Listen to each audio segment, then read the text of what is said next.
એટલે આજથી 4 દિવસ પહેલાં રવિવારે કાવ્ય શર્માનો ફોન આવ્યો કે તમારું એમ કે આધાર કાર્ડ લીક અહીં આગળ ફ્રોડ થયું છે અને અહીં આગળ એટલે તમારી ઉપર કેસ થયો છે. પછી એને વાત બંધ કરી અને બીજેથી વાત થઈ, આધાર કાર્ડ તમે આપ્યું છે અને એમાં લોન લીધી છે એમ કે નરેશ ગોયલ કરીને એને ફ્રોડ કર્યું છે.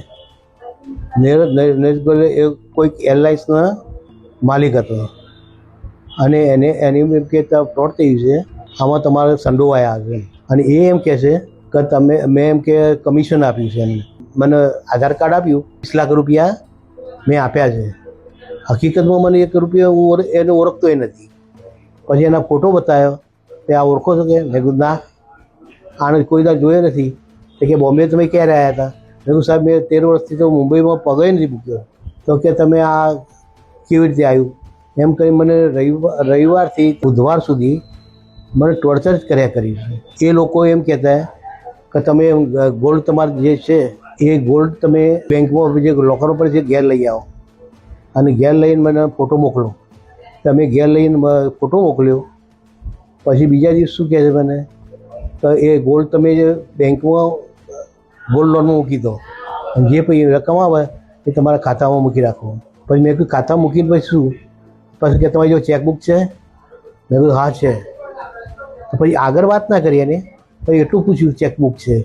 પછી અમને શક પડી એટલે પછી અમે એક્સિસ બેંકમાં ગયો હતો લોન લેવા દાગીના ઉપર. તો બેન પહેલાં ઓળખીતા હતા તો મેં એમને વાત કરી, કારણ કે એમનો વિડીયો ચાલુ જ રહેતો હતો.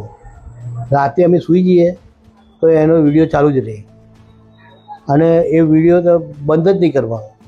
સવારમાં બી વાર મિટિંગ કરે, ગમે ત્યારે મિટિંગ કરે અમારી સાથે અને મિટિંગ અમે એટેન્ડ કરતા અને બે સાથે જ જોઈએ, અમે બે સાથે જ બેસાડે.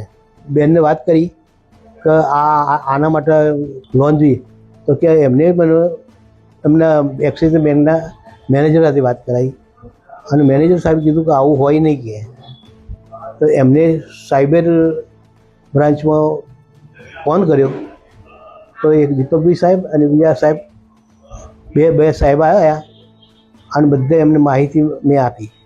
પછી એ સાહેબ અમને લઈને અહીં સાયબર ઓફિસમાં લેતા આવ્યા અને ત્યાં આગળ સાહેબાથી વાત કરી અને સાહેબને બધા એટલો બધો સહકાર આપ્યો, ચિંતા મુક્ત થઈ જાઓ, અમે પૂરો સપોર્ટ આપીશું તમને.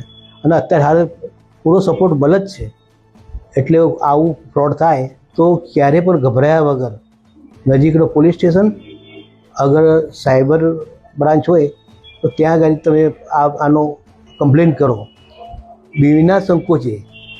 અને ત્યાંથી એટલો બધો સહકાર મળી રહે છે કે એટલો તો આપણો ભય બી ના આપી શકે એટલો સહકાર મળી રહે છે.